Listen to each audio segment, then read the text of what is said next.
Ah, j'adore me lever à 8 h du matin pour tourner une vidéo.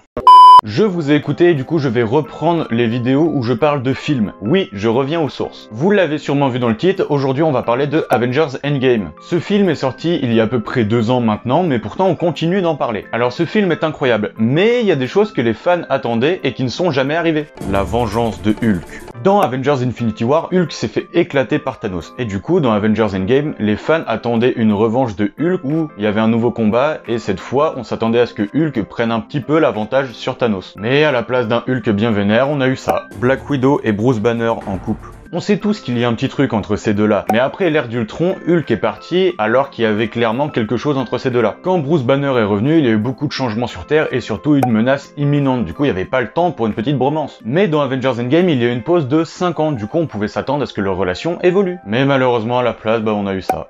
La passation du bouclier aux soldats de l'hiver. À la fin de Avengers Endgame, le Captain donne son bouclier au Faucon et du coup, Bucky est mis de côté, il est en arrière-plan. D'après les extraits de la série Le Soldat de l'hiver et Falcon, Bucky a l'air d'utiliser le bouclier assez souvent, donc ça va, ça rattrape. Mais même l'acteur du Soldat de l'hiver, Sebastian Stan, a dit qu'il était un petit peu déçu de la fin de Bucky dans Avengers Endgame. Le retour de Gamora. Dans Infinity War, Gamora a été sacrifiée par Thanos pour avoir la pierre de l'âme, mais du coup, la Gamora du passé est revenue dans notre présent. Sauf qu'elle ne revient pas à bord du vaisseau des Gardiens de la Galaxie, mais elle part avec Nebula. Mais bon, j'imagine que ce sera l'intrigue des Gardiens de la Galaxie 3, donc ça se comprend. Un Doctor Strange plus présent. Alors pour ceux qui ne savent pas, la réussite des Avengers dans ce combat final repose essentiellement sur Doctor Strange. Malgré son importance, pendant la bataille finale, il a été presque inutile. Il a retenu de l'eau pendant tout le combat. Même Captain Marvel a été plus utile. Le retour du Shield. J'ai trouvé ça dommage que Nick Fury ne soit pas revenu avec l'héliporteur pendant la bataille finale. Avec tous les sorciers présents sur le champ de bataille, ils auraient pu créer un portail pour justement faire venir l'héliporteur. Comme ça, il serait arrivé en mode sauveur comme dans l'ère d'Ultron et il aurait peut-être pu rivaliser avec le vaisseau de Thanos. Donc voilà, c'est les quelques petites choses que certains fans auraient aimé voir dans Avengers Endgame mais qui ne sont jamais arrivées. Avant de conclure la vidéo, vous avez sûrement remarqué que j'ai arrêté de demander des likes ou de vous abonner n'importe parce que vous êtes assez grand pour le faire. Du coup,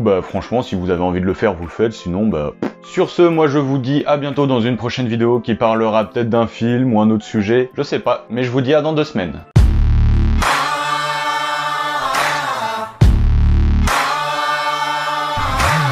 Every time I take a ride, I feel alive with nowhere to go. I'm the king of the road. You're the queen of my throne. Riding high day and night, satisfied wherever we roam.